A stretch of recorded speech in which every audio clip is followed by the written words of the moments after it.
Estás viendo la versión para YouTube de Sí, el podcast de Somos Innovación. Acompáñanos a explorar cómo a través de soluciones innovadoras los latinoamericanos vamos a mejorar nuestras vidas. El futuro llama.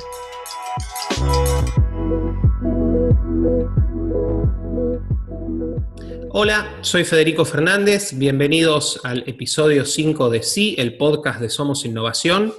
Hoy vamos a conversar sobre Bitcoin, la cadena de bloques y contratos inteligentes con Alejandro Ventimiglia. Alejandro es economista y programador, también es cofundador de Academia Blockchain, una plataforma que promueve la educación alrededor de tecnología blockchain en español. Es también autor de un reciente libro de cuentos de ciencia ficción, que según él mismo dice no tiene nada que ver con Bitcoin o criptomonedas, pero está muy bueno el libro, se llama Ecos y Cavernas, está disponible en Amazon. En la web Alejandro lo pueden encontrar en Facebook y en el canal de YouTube de la Academia Blockchain. Yo en las notas del episodio voy a poner todos los links. Alejandro, bienvenido. Hola Federico, muchas gracias por la invitación, muchas gracias por la introducción. Y sí, estoy muy ansioso de conversar sobre estos temas que la verdad son muy apasionantes y muy importantes en esta época de la historia, donde estamos cambiando el Internet y toda la sociedad. Sí, ¿no? Sin dudas. Muchísimas gracias por tu tiempo. Y Alejandro, estaba pensando con qué pregunta comenzar nuestra charla. Me acordé de un filósofo que a mí me gusta mucho, se llama Karl Popper. Él decía que hay que evitar las preguntas de ¿qué es tal cosa? Porque eso lleva a discusiones que se pueden volver estériles. Entonces mi pregunta, en lugar de preguntarte qué es Bitcoin, te quiero preguntar, ¿para qué sirve Bitcoin? Claro, muy interesante esa posición, porque nos permite comenzar con hacia dónde apunta esta tecnología. Y hacia dónde apunta siempre tiene que tener un objetivo que soluciona un problema. Y en Bitcoin el problema es muy claro. El objetivo es la generación de dinero que funcione de punto a punto. En el título del white paper de Bitcoin está como dinero P2P. Significa que este dinero no necesita pasar por una base de datos manejada por un tercero. En el sistema financiero tradicional, ese tercero es el banco. El banco tiene una base de datos en donde registra los movimientos de dinero de sus usuarios. Entonces, esa base de datos central es el problema que Bitcoin trata de solucionar y genera un dinero P2P. ¿Cómo lo logra? Ese es un tema amplio, pero ese es el problema que apunta a solucionar. Y bueno, es un problema muy amplio para los que saben sobre libertad y sobre economía, el que nosotros dependamos de una institución central como un banco para mover nuestros ahorros o para mantener nuestros ahorros, porque eso le da mucho poder al banco sobre nuestros ahorros. Y además, Bitcoin apunta, también en el mismo white paper de Bitcoin, apunta a ser una competencia del Banco Central como el único oferente de dinero. Actualmente, el Banco Central tiene el monopolio sobre la creación de dinero. Y Bitcoin surge como una alternativa a este monopolio de la creación de dinero. Entonces, Bitcoin apunta a estas dos cosas, a hacer una competencia del Banco Central en la creación de dinero y a remover al banco como intermediario en el instante en donde se necesita hacer una transacción. Pues ya no necesitamos de esa base de datos central del banco. Es algo bien ambicioso, sin duda, pero es algo que también es revolucionario y cuando uno ya lo entiende, ya ve la tecnología con ojos claros, uno se da cuenta que esto es un cambio inevitable, que se viene y que está aquí para quedarse. Nombrabas al Banco Central y sé que nosotros de hecho nos conocimos personalmente en un congreso sobre la Escuela Austríaca de Economía, sé a través de tus escritos y de entrevistas que hay tuyas dando vueltas por internet, que estás muy influenciado por la Escuela Austríaca.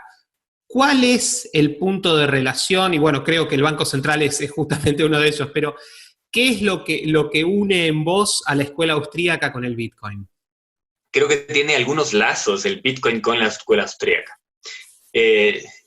Primero, podría mencionarse que Bitcoin no sale de un vacío. Bitcoin tiene detrás del proyecto personajes que están vinculados con un movimiento que se nombra a sí mismo como Cyberpunk. Y este movimiento Cyberpunk, nacido en los 90s, en los 80s, tiene relaciones con la Escuela Austríaca de Economía. Uno puede ir más profundo y se da cuenta que personajes tienen relaciones con la Escuela Austríaca de Economía, porque la Escuela Austríaca de Economía también aboga de una u otra manera por la descentralización, solo que está muy influenciada por, digamos, una teoría económica. Por otro lado, esta teoría tecnológica también está buscando descentralización y se unen, obviamente, en la criptoeconomía y uno de esos pilares es Bitcoin. Entonces puede decirse que tiene una raíz que se conecta con la Escuela Austríaca de Economía desde antes de que Bitcoin existiera. Pero también, ya en la práctica, la Escuela Austríaca de Economía es muy crítica de los monopolios estatales, por ineficientes en primera instancia, ¿no? Y ese monopolio estatal de la moneda es uno de los focos de la Escuela Austríaca de Economía que a mí, la verdad, me apasionó desde el primer instante que la descubrí. Me devoré todo lo que pude de lo que es la Escuela Austríaca. Y claro, una de las cosas de la Escuela Austríaca, una de las teorías más importantes es la teoría del ciclo económico. Y el Banco Central está ahí en el centro del huracán de esta teoría del ciclo económico que explica las crisis de una manera mucho más acertada que el resto de escuelas de economía, desde mi punto de vista. Y también el Bitcoin entiende el problema del Banco Central. Tal vez lo entiende como un problema de centralización de información. Tal vez no entiende el problema como un manipulador de tasas de interés, pero entiende el problema como una centralización de información. Y ahí hay un puente que se puede construir con la escuela austríaca que me parece muy claro y que luego vamos a ver cómo los primeros actores o las personas que implementaron Bitcoin en un inicio, aparte de cyberpunks, eran también economistas, gente que entendía el problema del Banco Central y que entendía la necesidad de una competencia al dinero fiat. Y esos son los economistas austríacos, ¿no? Nick Szabo es un personaje que también había escrito cosas alrededor de la Escuela Austríaca de Economía y él es un desarrollador, o en ese tiempo era un desarrollador de Bitcoin. Y bueno, la gente sospecha que Nick Szabo es Satoshi Nakamoto, el creador de Bitcoin. Pero bueno, yo no sigo esa teoría, no sigo esa idea de que él es el creador, pero es un personaje muy influente que ha escrito sobre von Bauer y ha escrito sobre algunos personajes de la escuela austríaca. Entonces están las dos cosas, la escuela austríaca de economía y Bitcoin están muy entrelazados. Y te pido, o sea, por supuesto, extendete todo lo que quieras, pero si podés rápido, así después vamos a cuestiones que tienen más que ver con Latinoamérica y Bitcoin, cadena de bloques, etcétera. ¿Cuáles son esas cosas que Bitcoin, decías, uno es el punto respecto de la centralización, pero ¿en qué otras cosas Bitcoin sería mejor que los bancos centrales? La primera sería la producción de la moneda. Creo que es muy importante porque tú sabes, el Banco Central puede imprimir la cantidad de moneda que necesita y eso causa problemas graves en la economía.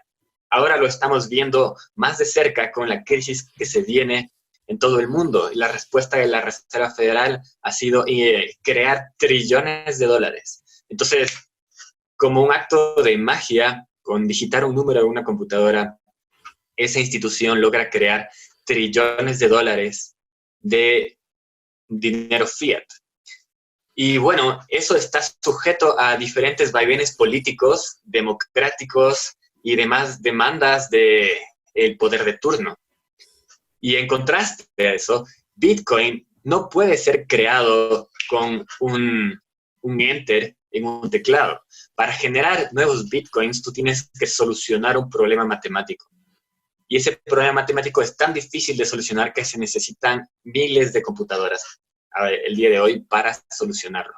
Entonces, no puede ser presa de un político la oferta monetaria de Bitcoin. Tiene que ser algo que tiene que responder a un algoritmo matemático muy difícil de solucionar. Entonces, no se puede imprimir la cantidad de Bitcoins que desee un político, por así decirlo. Y eso le congela a la oferta monetaria de Bitcoin, o por lo menos le pone estable. Cada 10 minutos se producen 12.5 Bitcoins y no hay cómo cambiarlo. Luego pasará tiempo y en unos meses se producirá la mitad en cada bloque. Entonces la oferta de Bitcoin va disminuyendo y disminuyendo y disminuyendo. Entonces es muy interesante cómo Bitcoin puede guardar el valor mucho mejor que una moneda fiat. Porque para generar Bitcoin necesitas atenerte a un algoritmo que ya está preestablecido. Entonces, esa es una de las ventajas de Bitcoin que la gente tiene que tener en cuenta. También hay otras ventajas, como la transferencia de dinero. Bitcoin es mucho más fácil de transferir que dinero fiat a nivel internacional. Por ejemplo, tú si quieres sacar dinero de Argentina, te enfrentas a una montaña de regulaciones y no puedes sacar $5,000 de Argentina así de fácil. Para mover Bitcoin solo necesitas una dirección y es tan fácil como enviar un email. Tú puedes enviar un email a cualquier persona del mundo y no te enfrentas a ninguna frontera financiera. Y nadie está revisando que la persona a la cual tú le estás enviando el dinero sea una persona que tenga las siguientes características, o que la persona de la cual tú recibes dinero no se llame parecido a una persona que está tagueada como peligrosa por la Interpol, por ejemplo. Hay un montón de checks que pasan cada vez que tú mandas dinero a otro lado, y puede suceder que te cogen los fondos por cualquier razón, los bancos. Y el problema es que los bancos son una centralización de información. Está centralizado el manejo de la información en el banco. En cambio, en Bitcoin está descentralizado en una plataforma. Y como la plataforma corre de manera descentralizada, ya podemos meternos en una manera más tecnológica cómo funciona si quieres, pero por ahora digamos que corre de una manera descentralizada en muchos nodos. Entonces, hay miles de nodos que corren el programa de Bitcoin. Eso significa que si tú quitas un nodo, no pasa nada. El programa sigue corriendo en los otros miles de nodos. Entonces, ese programa es resiliente y no puede caer. Dicho de una manera sencilla, todos saben cuándo tienen todos en Bitcoin, porque todos guardan la base de datos de los movimientos de Bitcoin. Y como todos saben cuándo tienen todos, por lo menos en una primera instancia, todos guardan la base de datos, entonces no se necesita el banco, no se necesita la base de datos central que te da haciendo el movimiento de dinero. Y eso también soluciona un problema de paso, que es la reserva fraccionaria. Pues combina el libro contable con la moneda. Eso es algo muy interesante. Desde hace nunca en la historia, el libro contable y la moneda han sido la misma cosa. En Bitcoin y en cualquier criptomoneda, el libro contable y la moneda son la misma cosa. Si tú tienes un nodo de Bitcoin, tienes al mismo tiempo el libro contable y de alguna manera se unieron. Y eso le hace muy resistente al sistema, muy resiliente a cualquier tipo de ataque.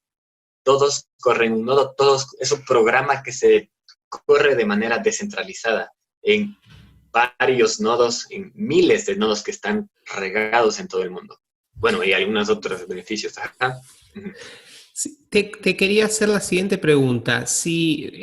Por lo que vos decís, y es muy claro por qué Bitcoin es tan popular en Venezuela, en Argentina, en Nigeria lo fue, me acuerdo hace un par de años, por problemas muy parecidos a los que experimenta Venezuela.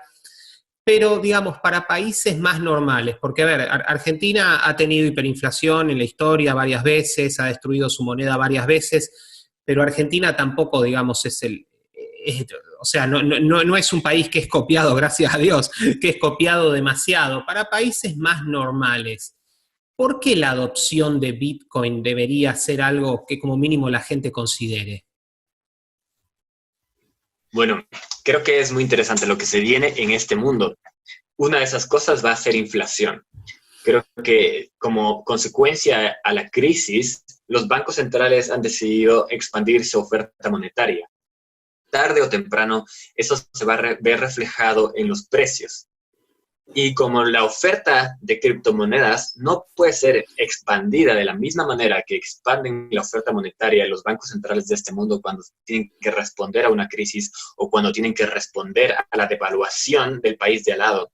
Entonces, eso le pone a los bancos centrales y a las monedas fiat en una situación en la que se van a devaluar definitivamente. Entonces, las personas pueden comprar Bitcoin porque Bitcoin es escasez digital y esa escasez digital no puede ser generada por lo que le llegó a un político, como las ganas de imprimir de un político. Entonces, puede ser una oferta, puede ser una parte de un portafolio que es riesgoso, no te voy a decir que no tiene su riesgo, pero puede revalorizarse muchísimo. Entonces, si tú tienes ahorros, una parte de tu portafolio tiene que estar en criptomonedas porque es un nuevo activo que es muy importante, que es de escasez digital y que tiene mucha promesa para el futuro. Si es que el Internet se queda y si es que esta escasez digital es adoptada más y más y más, entonces esa parte de tu portafolio puede ser un 10x en comparación con la inflación que va a sufrir la parte de tu portafolio que esté en dinero fiat. Entonces, esa es una razón para tener una parte de tu portafolio en criptomonedas, aun si es que tu país no tiene altas regulaciones de salida de capitales y otros problemas, ¿no es cierto? Pero esa es una de las razones. También hay otras razones, si quieres podemos, mira, no, dejémoslo ahí, porque luego podemos pasar a hablar sobre otras ofertas que acompañan a Bitcoin, que quizás son muy interesantes, como otras criptomonedas. Pero no sé cuál es tu público, si es que ya sabe un poco sobre el tema o si es que puedo adentrarme a hablar sobre otras criptomonedas y sobre la importancia de otras criptomonedas. Cuéntame. No, me encantaría, si podés, si yo te iba a preguntar respecto de Monero en particular, si podemos hablar un poco de la competencia de monedas en Bitcoin, en criptomonedas y respecto de otras monedas cripto. Sí, bueno, entonces, dicho eso, entonces Bitcoin ya ofrece una puerta que es excelente y que hay que estar muy agradecidos a Satoshi Nakamoto por esa puerta que puso al mundo. Hey, salgamos del sistema financiero, salgamos de las manos del dinero fiat que están controlados por bancos centrales que tienen la capacidad de aplastar ese botón. Bitcoin puso esa puerta, pero como hay gente que dice, hey, Bitcoin es la rueda, ¿para qué necesitamos reinventar la rueda? No, Bitcoin es una forma de producir una rueda, pero también necesitamos otro tipo de ruedas. Y tenemos que en el mundo real hay ruedas para tractores, hay ruedas para bicicletas, hay ruedas para automóviles. Hay otras formas de criptomonedas que tienen características muy interesantes. Una de esas características que me parece crucial en este momento en la historia es la anonimia, la privacidad. Entonces, el problema de Bitcoin, o uno de los problemas de Bitcoin, es que no tiene privacidad. En el fondo, quien puede leer la cadena de bloques, quien puede relacionar tu identidad con tu billetera, puede leer todas tus transacciones. Eso no significa que sea peor que el dinero fiat. Recordemos que todas tus transacciones de Mastercard y de Visa están en una base de datos que es vendida. Pero Las de Bitcoin, bueno, puede decirse que Coinbase o los exchanges tienen acceso a tus transacciones. Eso es un problema. Pero ahora hay nuevas criptomonedas como Monero, son relativamente nuevas, ya tienen algunos años, que apuntan a dar privacidad al usuario. Y eso significa que nadie puede enterarse si tú hiciste esa transacción. Y eso es muy importante, dado que si es que no tenemos privacidad, no podemos garantizar la resistencia a la censura. Porque si tú tienes una base de datos que está abierta al gobierno, entonces el gobierno puede ejercer coerción dependiendo de tus transacciones. Si es que tú compraste un libro que no deberías comprar, puede que recibas una multa. Y esa coerción está sobre la mesa. En cambio, con Monero, como otras criptomonedas anónimas, se puede garantizar resistencia a la censura, ya que nadie sabe que tú compraste ese libro. De hecho, nadie sabe cuál es tu dirección, nadie sabe cuánto tienes en tu cuenta. Y eso de paso le presenta unos problemas muy importantes, o sea, de entrada al gobierno. Por ejemplo, ¿cómo va a cobrar impuestos de una transacción que nunca se entera que sucedió? Ya, entonces, Bitcoin es reaccionario y al margen de cuál sea la posición de las personas alrededor de cobrar impuestos, le presenta al gobierno un problema de, hey, si es que tú tienes cada compra que tú haces, tienes que pagarme el 14%, dice el gobierno, o tienes que pagarme el 16%, y de todo lo que tú ganes tienes que darme la mitad, dice el gobierno. Ok, al margen de si creemos que eso sea bueno o malo, criptomonedas como Monero lo hacen imposible. No puedes cobrar 14% de una transacción que no conoces y no puedes cobrar el 50% de la renta de una persona que no la puedes vigilar. Entonces, Monero pone sobre la mesa una solución muy interesante que no la tiene Bitcoin, que es la privacidad. Entonces, es importante ver más allá de Bitcoin, además de entender la importancia de Bitcoin. ¿Te parece que falta camino por recorrer respecto de hacer estas criptomonedas más amigables para los usuarios que quizás no son expertos, no son programadores como vos o no están vinculados al mundo de la programación e Internet tanto? Creo que hace unos años esa pregunta hubiera tenido otra respuesta. Te diría que sí, que falta mucho camino por recorrer. Pero el día de hoy ya existen aplicaciones que hacen el uso de Bitcoin muy sencillo. Hacen la compra de Bitcoin muy sencilla. Tú la vinculas a tu cuenta con una cuenta bancaria y es muy sencillo pasar tus dólares a Bitcoins una vez que hiciste eso. También puedes entrar a localbitcoins.com. Puedes comprar Bitcoins por Western Union. Puedes comprar Bitcoins de distintas maneras con aplicaciones que ya tienen unos interfaces de usuarios muy fáciles de usar. Entonces, depende de en qué parte vivas en el mundo, hay aplicaciones que atienden a tu región y que la conectan con tu cuenta bancaria. Luego, lo importante es entender qué es lo que está funcionando detrás. Ya tienes una aplicación que funciona muy fácil, que es muy sencilla e intuitiva, pero si no entiendes lo que está funcionando detrás, entonces puedes quedarte, digamos, en una adopción de esta tecnología que es insuficiente. Por ejemplo, los intercambios de criptomonedas tienen unos interfaces de usuarios muy amigables.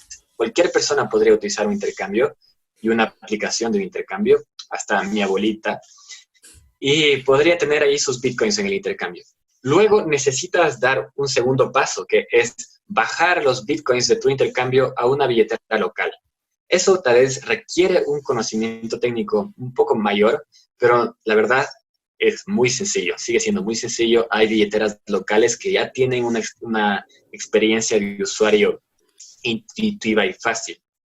O luego podrías pasar tus bitcoins a una billetera de hardware. Entonces hay como peldaños. Y luego podrías dejar tus bitcoins y comprar un poco de Monero y tener una billetera de Monero, que también ya son muy fáciles de usar. Entonces, mi respuesta ahora es que no, que la verdad ya hay tecnología que facilita esto. Lo que es interesante es que tenemos una pequeña ventana de oportunidad, de adopción, para que la adopción sea canalizada a una tecnología realmente revolucionaria, como es Monero. ¿Ya?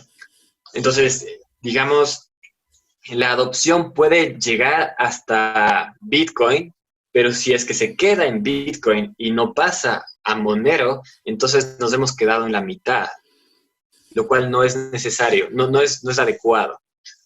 O a otras alternativas a Monero, alternativas privadas. Entonces, lo que necesitamos es un proceso de conocimiento, de aprendizaje del usuario, en donde no tenga miedo de entrar en Bitcoin, porque ya hay soluciones, y luego pueda pasar fácilmente a soluciones privadas, a utilizar dinero de anonimia, y que realmente sea dinero P2P. ¿Por qué? Los gobiernos están atacando a los intercambios y presionándoles para que remuevan a Monero o a otras criptomonedas anónimas de su oferta. Entonces, por ahora tenemos una ventana de un año o 2 años de oportunidad para que la gente pueda enterarse de que existen estas criptomonedas anónimas. Y luego de que los intercambios terminen por removerle a Monero y removerle a todas las criptomonedas anónimas de su oferta, vas a tener que conseguir estas otras criptomonedas con métodos alternativos. Y por eso me parece importante mencionar que la adopción tiene que ser hoy, tiene que ser lo antes posible, y creo que estamos en muy buen tiempo, porque medio que nos ha ayudado la Reserva Federal decidiendo imprimir trillones de dólares en este instante de la historia, y así empujando, mucha gente va a llegar a Bitcoin por esta decisión. Es lo que yo creo. ¿Otras monedas como Monero que puedas mencionar, monedas anónimas? Bueno, yo siempre le digo a Monero, pero en verdad no es que me pongo la camiseta de Monero. Me gusta, pero la idea detrás es la que importa. Si es que el día de mañana Monero se va por un camino incorrecto, hay que saber cuál es la idea detrás. La idea detrás es la privacidad, la anonimia, porque sin privacidad no hay resistencia a la censura. Por ahora puedes contar Zcash, puedes contar Horizon, que es como Zen, Z-N. Particle también tiene una oferta interesante.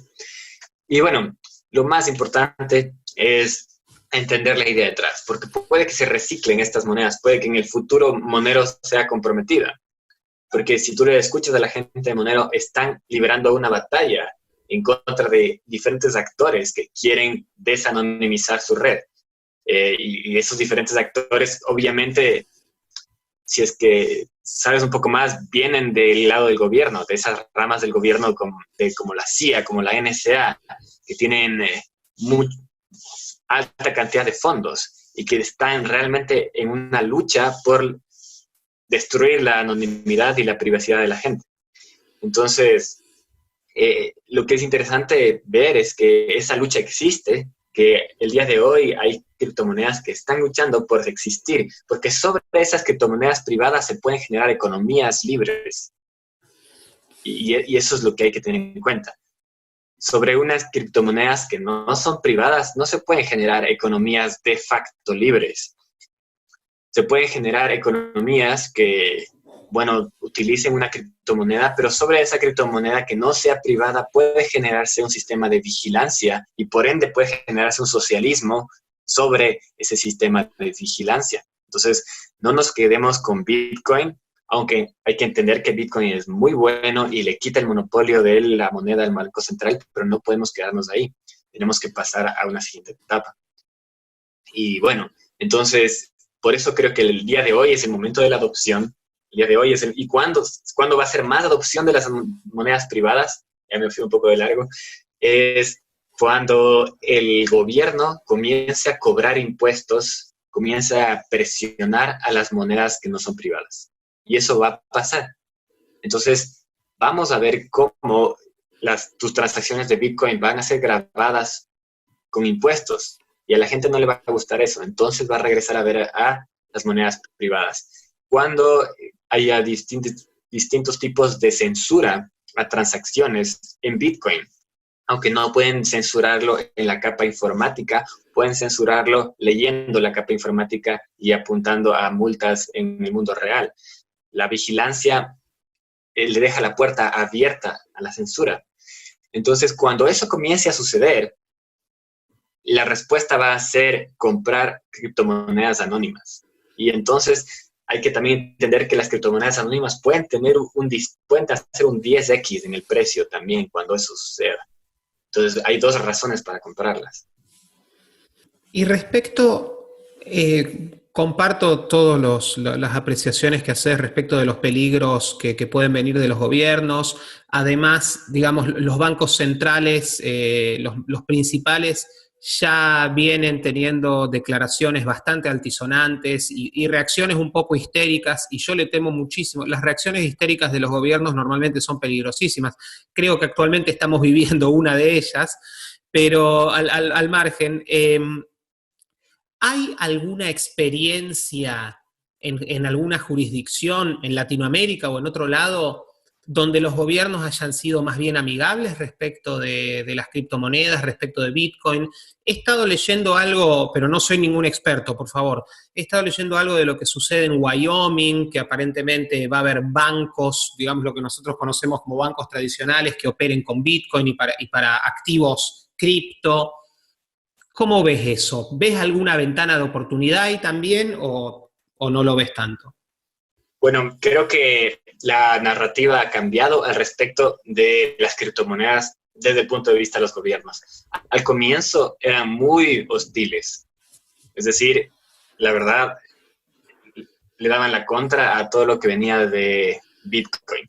Y no solo los gobiernos, también hay que señalar que los bancos obviamente, los que entendían cómo funciona, sabían dónde estaban parados, les cerraron la cuenta a los intercambios de criptomonedas. Esto pasó en Chile, hubo algunas demandas, pasó en Brasil, hubo algunas demandas.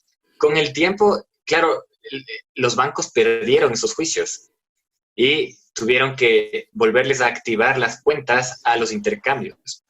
Entonces, con el tiempo, digamos, Bitcoin fue ganando espacio.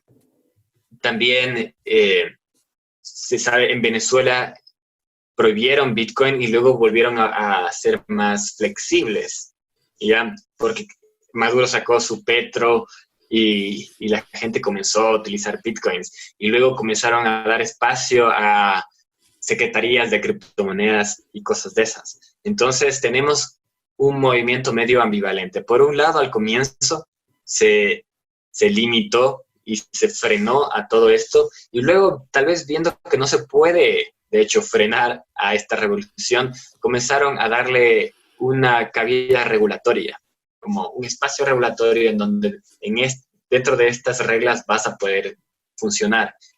Y eso pasó a nivel mundial también.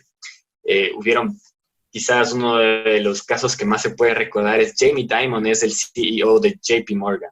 JP Morgan es uno de esos bancos enormes en este mundo que de paso pone un chairman en la Fed, ¿no? La Fed tiene 12 miembros, de los cuales y seguro JP Morgan tiene influencia sobre uno de ellos. Y entonces, el CEO de JP Morgan, Jamie Dimon, había dicho que Bitcoin es un fraude. Y eso pasó hace algunos años. Y luego la retórica de ahora es compren Bitcoin. Bitcoin es el futuro. Y ahora es como que sí, vale. Lo mismo con la IMF, el FMI. El FMI al comienzo era muy negativo en contra de las criptomonedas y luego ya aceptó que va a cambiar las finanzas del mundo. Y en el G20 lo que conversaron alrededor era cómo regularlas y no sobre cómo prohibirlas. Entonces pasaron la travel rule, la regla del viajero, así le llaman, a una especie de recomendación de la Financial Action Task Force, de que si vas a regular, vas a aceptar criptomonedas en el país, tienes que implementar estas recomendaciones que apuntan a que tienes que tener un proceso que se llama KYC, Know Your Customer, en donde tú vinculas una billetera a la identidad, a un pasaporte, y con eso ya puedes abrir las puertas a las criptomonedas. Entonces, la gente que trabaja que se reúne en el G20 sabe muy bien cómo funciona este tablero. Las criptomonedas son imposibles de frenar porque son escasez digital. Y la escasez digital se viene porque este mundo se va a ir al Internet. Entonces, no podemos quitarles a las criptomonedas del tablero. Lo que podemos hacer es asegurarnos que las criptomonedas que existan no sean anónimas. Entonces, por eso la Travel Rule, por eso esto KYC, Know Your Customer. Y la justificación es algo bien, me parece, irrisorio, que se llama AML, ¿no? La razón para un KYC es AML, Anti-Money Laundering, ¿ya? Y sabiendo que los bancos más grandes de este mundo, como Wachovia, como JP Morgan, como Deutsche Bank, han perdido juicios por lavado de dinero de billones de dólares. Es decir, el lavado de dinero existe en el sistema fiat. Y la justificación para regularle al sistema de las criptomonedas es que van a lavar dinero y por eso tenemos que poner identidad con todas las direcciones. Esa justificación yo no me la creo, ¿no? Ahí hay gato encerrado. Y bueno, esa es la justificación, es el AML. No, van a lavar dinero, van a financiar el terrorismo. Entonces tenemos que tener una identidad atada a cada una de las billeteras, cada una de tus direcciones. Esa justificación no me la creo. La verdad es porque necesitan vigilancia total para poder controlar este nuevo paradigma. Y por eso es que el Internet se va a dividir en dos. Se va a dividir en el Internet vigilado y en el Internet no vigilado. En el Internet donde realmente puedes hacer una transacción P2P de tú y a la persona que te está vendiendo un café. Si es que tú puedes hacer esa transacción punto a punto, entonces estás viviendo en el Internet no vigilado en un futuro. Luego, si es que vives en el Internet vigilado, vas a tener que hacer tu transacción con KYC y probablemente a través de un intercambio o a través de una solución con una tarjeta de crédito que acepte bitcoins o como quiera. Pero se está viviendo ahora. Eso es un tema interesante.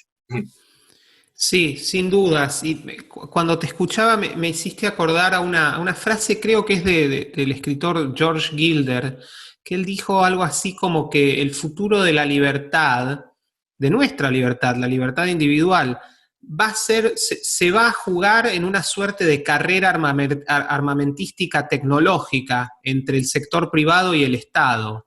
Es un poco, me daba la sensación que vos estabas un poco describiendo eso. Sí, hay una carrera tecnológica que es muy interesante, que viene funcionando desde hace algunas décadas.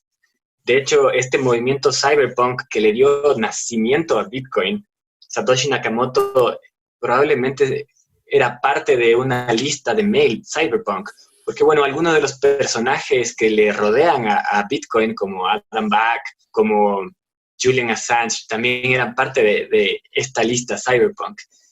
Y ellos luchaban ya en contra de la NSA para darle privacidad al pueblo. Pueden estudiar la historia de PGP, Pretty Good Privacy, que es uno de los primeros softwares que permite a la gente tener privacidad y que le abre la privacidad a toda la población. Y bueno, detrás del PGP hay una coerción, hay una respuesta por parte de la NSA tratando de ocultar ese código.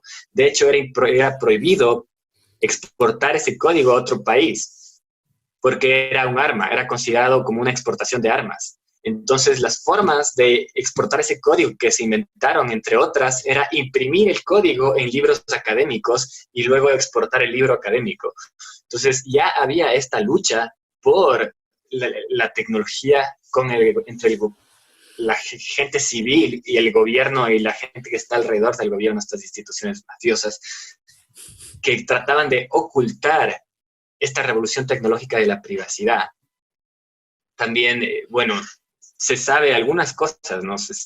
Por eso yo, la verdad, no me limito tanto al gobierno. Alrededor del gobierno hay muchas corporaciones que trabajan en tándem. Por ejemplo, la vigilancia de Google y la NSA están de la mano. Yo no les divido tanto como gobierno y no gobierno. Y son una sola cosa. Google le pasa todo lo que tú haces a la NSA y recibió dinero inicial de fuentes que están muy conectadas con la NSA. También Facebook tiene una historia muy compleja con LifeLock. LifeLock era el antecesor de Facebook, que también recibió fondos directamente del Pentágono. Entonces, estamos que la gente de estas instituciones de inteligencia ya sabía hacia dónde se dirigía el Internet, y por eso metió muchísimo dinero en Silicon Valley.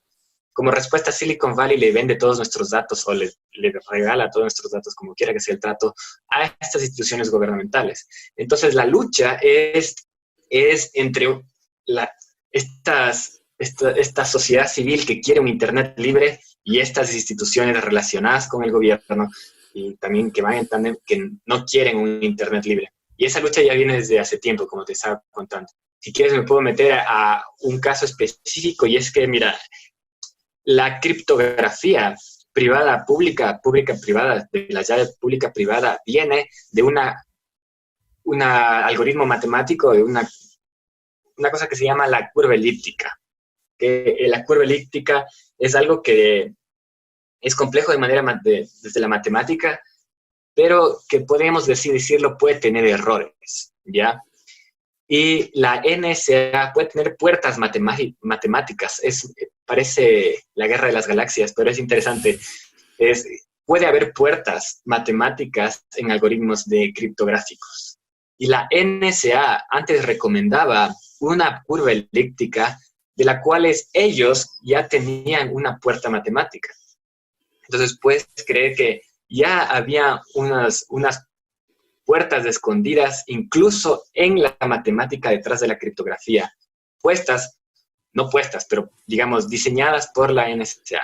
Entonces, Satoshi Nakamoto no utilizó esa curva elíptica, utilizó otra curva elíptica porque conocía de esta situación. Entonces, desde hace decenas de años, ya tenemos esta lucha por la tecnología, por controlar estas, se llaman backdoors.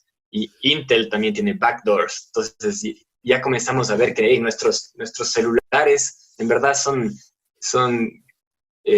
spying devices, como le dicen, son... Sí, dispositivos que te espían, sí. Sí, bueno, el tema se va de largo. Es todo súper interesante. Quería hacerte una pregunta. Mencionas, por supuesto, que hay organizaciones privadas que cooperan con los gobiernos en toda esta lucha contra la privacidad, pero respecto de los gobiernos en particular, ahora también está muy en boga la aplicación de los gobiernos de tecnología blockchain. Y hay cosas que honestamente yo las veo como positivas, porque creo que pueden traer más transparencia, pueden servir para luchar contra la corrupción, que en países latinoamericanos es un mal muy, muy, muy grande. Pueden bajar costos, agilizar servicios, sobre todo servicios públicos, registros de propiedad, registro automotor, registro de personas, muchas cosas. ¿Cuáles serían las luces y sombras de la utilización de la cadena de bloques por parte del gobierno? Ok, sí, es muy interesante porque creo que el gobierno en el futuro va a adoptar la cadena de bloques. Ya es otro movimiento imposible de frenar, inevitable. De hecho, el gobierno de China ya está con una cadena de bloques sobre la mesa. Ya el presidente Xi Jinping de China, el noviembre del año pasado, anunció que iba a adoptar la cadena de bloques para su gobierno. Y es muy interesante. ¿Por qué? Una de las razones es porque, en verdad, la cadena de bloques distribuye el poder entre los actores que tienen un nodo. En el caso de Bitcoin, hay 20,000 nodos, ¿ya? Entonces, digo alrededor, ¿no? Entonces, tienes un poder sobre esa base de datos distribuido en todos los nodos. Pero ahora, ¿qué tal si es que no tenemos Bitcoin, sino tenemos otra cadena de bloques que va a ser utilizada para correr el gobierno? Entonces puede distribuir el poder del gobierno entre los actores y puede transparentar todas las transacciones del gobierno.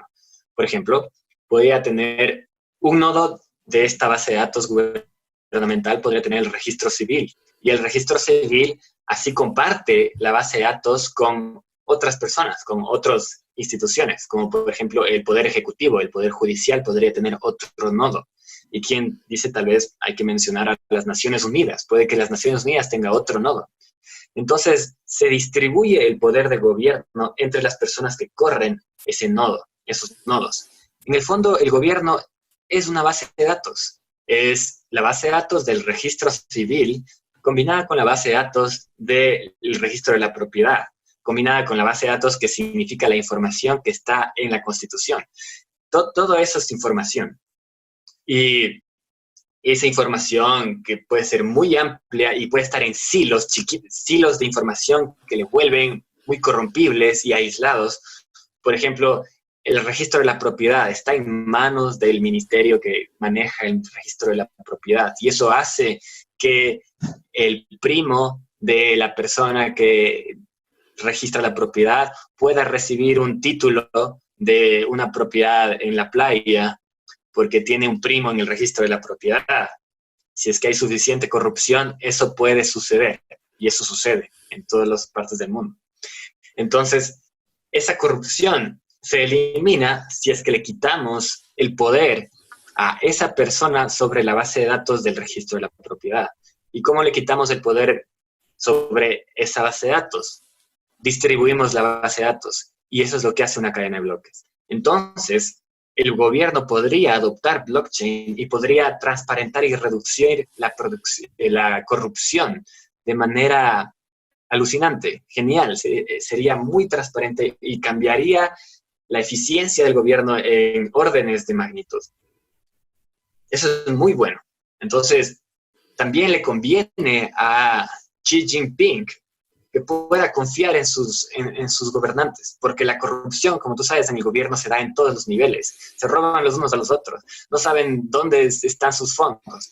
Entonces, es algo que le conviene a un gobierno, por más corrupto que sea la cúpula de más arriba, le conviene que sus pequeños minions no puedan robar. Entonces, es algo que le conviene al gobierno implementar cadenas de bloques y que le va a dar más confianza a la gente con respecto al gobierno. Esa es, digamos, la luz, esa es la parte buena de implementar una cadena de bloques. La parte mala, lamentablemente, es muy grave. Y es que por más que hagas más eficiente el gobierno, estás haciendo más eficiente algo que es del gobierno, ¿ya? Y el gobierno puede dejar de robar, pero eso no significa que no va a ser fascista. Entonces, si es que ponemos en el futuro unos gobiernos súper eficientes que funcionen con cadenas de bloques, encima de esas cadenas de bloques puedes poner contratos inteligentes que sean fascistas. Quiere decir, si es que una cámara de vigilancia vio que en un instante tú cruzaste la calle por donde no tenías que cruzar, entonces ese contrato inteligente automáticamente reconoció tu rostro, le mandó una multa a la base de datos que tiene el Ministerio de Nada, y tú terminaste con un mensaje en tu móvil de ¡ting! $200 de multa por haberme bajado de la vereda. Entonces, se automatiza las operaciones del gobierno, pero también se puede automatizar cualquier tipo de fascismo, cualquier tipo de condicionamiento masivo. Y ese sistema de puntaje de China es el objetivo final, es la automatización de estos procesos de gobierno mediante las cadenas de bloques, que las cadenas de bloques son como también puedes verle como código imposible de frenar. Ese código corre en todos los nodos y es imposible de frenar. Y es automático. Entonces puedes automatizar contratos inteligentes fascistas, puedes automatizar sistemas de identidad que conecten tu identidad con algo biométrico, que es, por ejemplo, tu ojo o tu dedo, como en Minority Report. Entonces, si es que tú logras conectar la identidad biométrica de la gente con una identidad digital, el siguiente paso es poner una ID de ciudadanía con el cual vas a viajar en el Internet. Entonces, eso puede ser las puertas, o sea, las cadenas de bloques pueden ser las puertas para ese tipo de tecnocracia muy peligrosa. Entonces, a mí, la verdad, cuando dicen, oye, qué bien, China está implementando blockchain, bueno, puede haber empujado el precio de Bitcoin, bueno, pero ¿cuáles van a ser las consecuencias para la sociedad civil? Estonia tiene un sistema de blockchain ya sobre la mesa, Suecia también, Dubái, Liechtenstein. Hay muchos países que ya están con procesos de implementar cadenas de bloques en el gobierno. Y sí, va a ser bueno desde el punto de vista de la corrupción, desde el punto de vista de la eficiencia, pero si es que vamos un poco más profundo, eso puede ser utilizado por una tecnocracia orwelliana que nos deje sin cómo respirar. Y con un sistema de puntajes de ciudadanos, la gente ni siquiera se va a dar cuenta que antes había como bajarse a la vereda por ahí, había como cruzar la calle por ahí. Ahora, con puntajes de ciudadanos, se va a complicar muchísimo. Si le pones una pandemia encima, más aún. Sí. Mencionaste durante, y esta es la última, una de las últimas preguntas que te hago, no te quiero robar más tiempo, pero mencionaste durante la exposición de recién la cuestión de los contratos inteligentes, cómo más o menos funcionan. Una de las críticas que se ha hecho a Bitcoin es la cuestión de las comisiones, que lamentablemente suelen ser más caras de lo que uno pretendería para que se adopte como dinero, como el dinero que usamos para pagar cebollas en la verdulería. Pero por otro lado, una de las grandes promesas y quizás ya una realidad de los contratos inteligentes es que van a ser muy capaces de bajar comisiones. Uh-huh. Bueno, a ver, hay dos cosas ahí, ¿no? Las comisiones por un lado y los contratos inteligentes por otro lado son dos cosas diferentes. Las comisiones son consecuencia de una congestión en la red. ¿Ya? Lo que pasa es que cada bloque de Bitcoin tiene un límite de datos, de cuántos datos pueden viajar en ese bloque. Entonces, cuando hay demasiadas transacciones que la gente quiere enviar, quiere comprar cafés, se comienzan a acumular esas transacciones en una especie de sala de espera que se llama la mempool. De ahí los mineros seleccionan transacciones para meter en sus bloques. Pero cuando la mempool está muy alta, los mineros comienzan a seleccionar las transacciones que pagan mejores comisiones. Entonces, es oferta y demanda. La oferta de espacio en el bloque es fija. La demanda comienza a crecer y comienza a crecer. Entonces, las comisiones comienzan a crecer, comienzan a crecer. Entonces, tienes un problema de que, en verdad, ese límite al tamaño de los bloques inevitablemente le va a generar un crecimiento en las comisiones, y no hay forma de solucionarlo. Así sencillamente no hay forma de solucionarlo. Entonces tienes un problema de comisiones y eso destroza el sistema de Bitcoin de una manera difícil de solucionar. Entonces Bitcoin se comienza a convertir en una reserva de valor que le hace una competencia importante al dinero fiat, porque esa reserva de valor, Bitcoin, no puede ser impresa 6 trillones del siguiente día, sino que tiene que respetar el algoritmo de creación de Bitcoin. Pero no le permite ser a Bitcoin un medio de intercambio, porque tú para comprar un café no puedes pagar 40 centavos de comisión. Y como no puede ser un medio de intercambio, no puede ser una unidad de cuenta. Y como no es una unidad de cuenta, no le puede reemplazar el dinero fiat. Entonces, el sueño de Satoshi Nakamoto de reemplazar el dinero fiat no puede ser con Bitcoin. Es interesante que él haya puesto eso sobre la mesa y hay que tenerle muchísimo respeto. Pero debido al problema de escalabilidad que tiene Bitcoin con su tamaño de los bloques fijado y con la demanda por las transacciones que aumentan las comisiones, entonces Bitcoin no puede ser unidad de cuenta, no puede ser moneda de transacción. Va a ser una reserva de valor muy importante que le da competencia a la Reserva Federal. Entonces, hay algunas hay personas que han dicho, eso se puede solucionar de diferentes maneras, vamos a tratar de salvar a Bitcoin con segundas capas, con otras cosas, como la Lightning Network. Y ahí entran como contratos inteligentes que son, bueno, ¿qué es un contrato inteligente? Un contrato inteligente es un código que corre en la cadena de bloques. ese código puede permitir diferentes formas de funcionar esa cadena de bloques, aparte de solamente procesar transacciones. ¿Ya? Entonces, digamos que el contrato inteligente básico número 1 era procesar transacciones. Pero ya ese era el número 1, entonces no le vamos a llamar contrato inteligente, le vamos a llamar el funcionamiento básico de Bitcoin. Luego, en vez de poner transacciones en la cadena de bloques, puedes poner código. Y como el código es lógica, sí esto, entonces esto, ese código puede ser activado como pinchándole a la cadena de bloques en diferentes puntos de entrada, pues así se le llama, ¿no? Entonces, puedes generar código que corre automáticamente, imposible de frenar por ningún gobierno, está flotando en el Internet. Ese código, esa aplicación, si es que le sumas al código, puede ser una aplicación, corre en el Internet. Entonces se le llama aplicación descentralizada.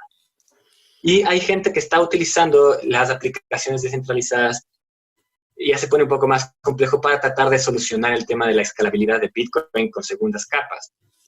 Un contrato de hash logs se llaman, time logs, que genera una segunda capa de Bitcoin. Y bueno, la verdad, mi opinión es que no hay cómo salvar a Bitcoin desde las segundas capas, ¿ya? Porque generan problemas serios de custodia, problemas serios de que para generar una segunda capa necesitas un conocimiento tecnológico que no toda la gente tiene para participar de esa segunda capa. Y como no toda la gente tiene ese conocimiento tecnológico, terminas delegándolo a una institución.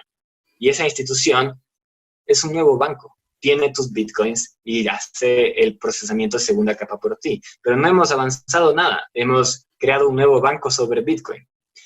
Por más que sea mejor que un banco, de algunas formas, en verdad no es una solución.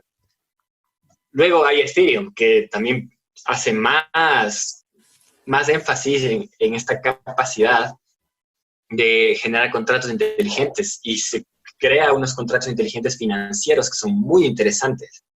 Préstamos automáticos, pools de liquidez que funcionan de manera automática, tienes stablecoins descentralizadas, tienes toda una capa financiera que funciona con contratos inteligentes sobre Bitcoin, sobre Ethereum.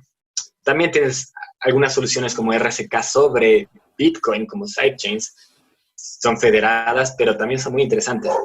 Pero en el fondo, lo que significa es que se ha complejizado muchísimo el ecosistema y que algo que hay que decir es que en primera instancia no quisiera que esto suene complejo para cualquier oyente que quiera entrar a Bitcoin. Estas otras capas no se necesitan para nada para utilizar Bitcoin, para ahorrar en Bitcoin. Estamos hablando de algo que ya va más allá, que es el mundo de las finanzas descentralizadas, que funcionan gracias a los contratos inteligentes. Y ya yéndome un poco por la tangente, este mundo de las finanzas descentralizadas ya tiene como $500 millones algunos contratos inteligentes ahí. Entonces ya están probados. Es muy difícil que ponerle retro a este movimiento. Entonces significa que Bitcoin va a ser algo que va a existir, pero no va a ser lo único que va a existir. Lamentablemente, en el ecosistema de las cadenas de bloques, una de las retóricas que tienen más ruido se llama maximalismo en Bitcoin. Por favor, si es que tú escuchas a alguien mencionando que Bitcoin es lo único y lo más importante y que nada más va a existir y es un maximalista, entonces huye, hay que huir. Es como una especie de fan, se ha puesto la camiseta fanáticamente y dice que Bitcoin es lo único que va a existir. Pero la realidad simplemente es otra. La realidad es que ya existe una capa de finanzas descentralizadas en Ethereum que es imposible de soslayar y que está ahí. Y que es algo muy importante, que genera préstamos automáticos, finanzas automáticas, genera como pools de liquidez, ya te dije, millones de cosas. Entonces, estamos viendo el nacimiento de otras finanzas. Wall Street ya está vinculada, Wall Street, con esta capa financiera que está fusionando en Ethereum. Y no solo eso, también hay otras cadenas de bloques que comienzan a apuntar en esa dirección. Entonces, lo que vamos a tener en el futuro son diferentes cadenas de bloques que van a interactuar las unas con las otras y van a tener puentes las unas con las otras, en donde los usuarios que sepan menos van a utilizar la función sencilla de generar intercambios P2P o de generar una reserva de valor o de poner una parte de su portafolio ahí porque creen que se va a revaluar, que es lo que va a pasar. Pero otros usuarios, quizás más educados, más entendidos, puedan utilizar esa capa de contratos inteligentes para generar certificados imposibles de cambiar. Por ejemplo, la certificación es algo que va a ser utilizado en la cadena de bloques, porque cualquier cosa que tú guardes en la cadena guardado en miles de nodos y por más que tú puedas cambiar un nodo, no puedes cambiar los otros miles. Entonces, la certificación en la cadena de bloques se viene porque se viene. Ya hay varias universidades que han mencionado que sus títulos están en una cadena de bloques. Academia Blockchain también ofrece títulos en una cadena de bloques. Certificación. Y eso significa que puedes poner también, ¿cómo se dice? Supply chain. Cadenas de suministro. Sí, cadenas de suministro, puedes apalancarlas con cadenas de bloques, porque cualquier cosa que sucede en una cadena de bloques está para ahí para siempre y cualquier actor lo puede ver.